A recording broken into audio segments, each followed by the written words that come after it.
Hey, Katie. We have The Clue of the Broken Locket. We are on chapter 19, Captured. The truck roared away down the narrow road. Ned, Bert, and Dave had instinctively let their bodies go limp and were only badly shaken up when the car had plunged into the ditch. They scrambled out and surveyed the situation. At first glance, the boys were sure a wrecker would be needed to pull out Ned's car. "It's going to be a long walk in the rain," Dave complained. "I'd like to get a hold of that Vince Driscoll and let him have it."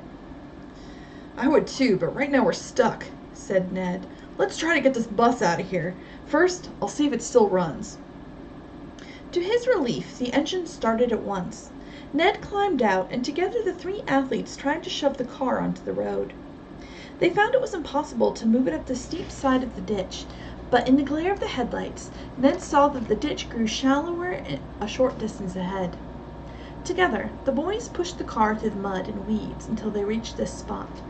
Then, with a mighty heave, they managed to get one front wheel onto the pavement. A few minutes later, the car was back on the road.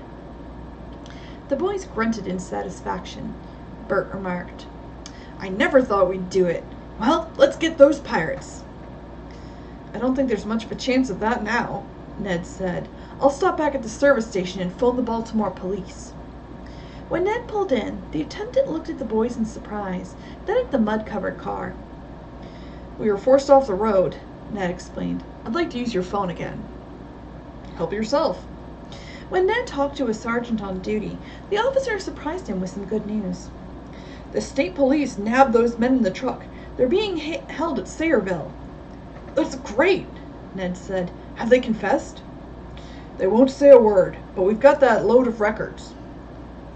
Ned started to ask if anyone from the state police had gone to Pudding Stone Lodge. Then the line went dead. He hurried outside and reported to the other boys. "We'd better get back there pronto ourselves," Ned urged. He jumped behind the wheel and drove off. Despite the heavy rain, they made good time to the cottage. No one was there, and the boys were concerned about Nancy and her three friends. "They must still be staking out the lodge," Bert suggested. "Let's go there and see if the second truck is gone yet." When they reached the garage, it was empty. "The truck may be at the house getting loaded," Bert ventured. Ned suggested that they go to town and notify Chief Stovall of what had happened and bring back help. "To tell the truth," he added, "I'm worried about Nancy and the other girls. Bert and I will sneak up to the lodge and see if they're around." Some time before this, Nancy, desperate to get into the beach house, had beamed her light around the hidden door. Finally, she had found an old-fashioned key hanging under some vines. In a jiffy, she unlocked the door, put the key back in place, and then quietly opened the door. By the dim light inside, Nancy and Cecily saw a medium-sized room cluttered with machines, including a movie projector. Against one wall was a cot. On this, a young woman with red hair lay bound and gagged. "Susan!" Nancy and Cecily cried together, rushing to the girl's side. Quickly, they untied her. As she sat up, Susan stared at Nancy and Cecily. "I thought you were working for the Driscolls in some way," she said in amazement. "That's why I ran each time I saw you." "It's just the opposite," Nancy replied. "We're trying to capture them." "You know about the racket?" Susan asked incredulously. "Yes, some friends of ours are trailing them right now. Susan, are you the daughter of Kenneth Wayne?" "Yes," was the amazed answer. Cecily spoke up. "You look so much like me, Susan. I'm sure you're a relative. Did you drop a bracelet with half a locket in an old abandoned rowboat?" "Oh, is that where I lost it? I'd been carrying the bracelet in my purse, but I was afraid the Driscolls would take it away from me, which they did later. I took out the locket, which I've had since I was a child, and kept it in my pocket." Cecily now excitedly told the story behind her half locket.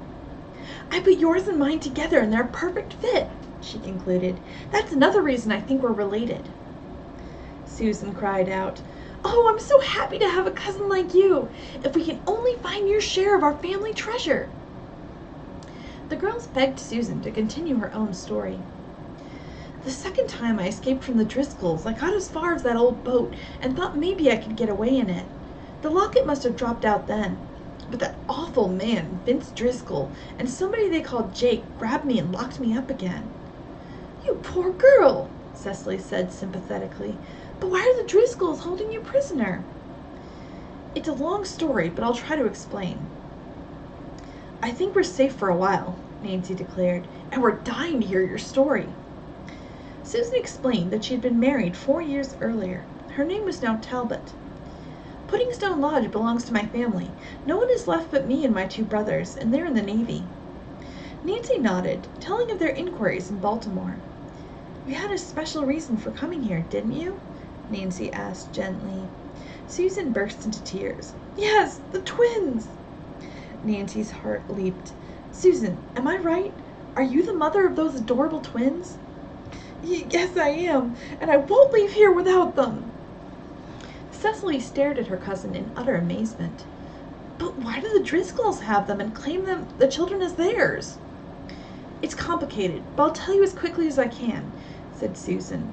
"When I was married, my husband and I moved out to the Middle West. A little over a year ago, when Kathy and Kevin were 2 years old, my husband and I took them on a camping trip.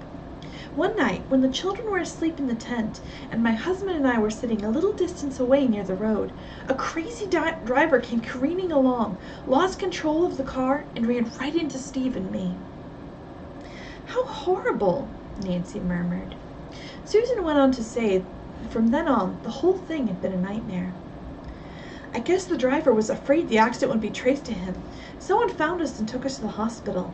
Unfortunately, we had no identification on us." Susan choked up.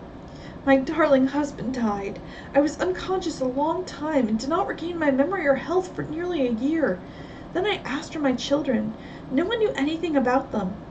The only explanation I could think of was that either the hit-and-run driver, or someone else who came along later, stole all our things and took the children. I reported this to the police, but they could find no trace of the twins." "You must have been frantic," Cecily cried out. "I was, but then one day I saw a picture in a newspaper of 2 acrobatic brothers. With them were twins who looked like Kathy and Kevin. I decided to investigate on my own and went to the town mentioned in the newspaper. I found out where the acrobats, whose name was Driscoll, lived, but when I went there I found the Driscolls and the wife of one of them had left with the twins. The only clue the landlady could give me was that they had mentioned a place called Puddingstone Lodge." Susan said the woman had remembered the twins' small trunk had borne the name of the lodge on the inn. "I was sure it was the same trunk I'd had as a child," Susan added. "I'd given it to Kathy and Kevin. Puddingstone Lodge was my childhood home." Nancy and Cecily listened with bated breath as Susan continued her story. She'd immediately started to Misty Lake. If she discovered her children at Puddingstone Lodge, she intended to go to the local police for help. "Did you see your twins?" Cecily asked.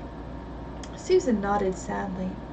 "When I reached the lodge, no one answered my ring. The door was open and I was so eager I walked in.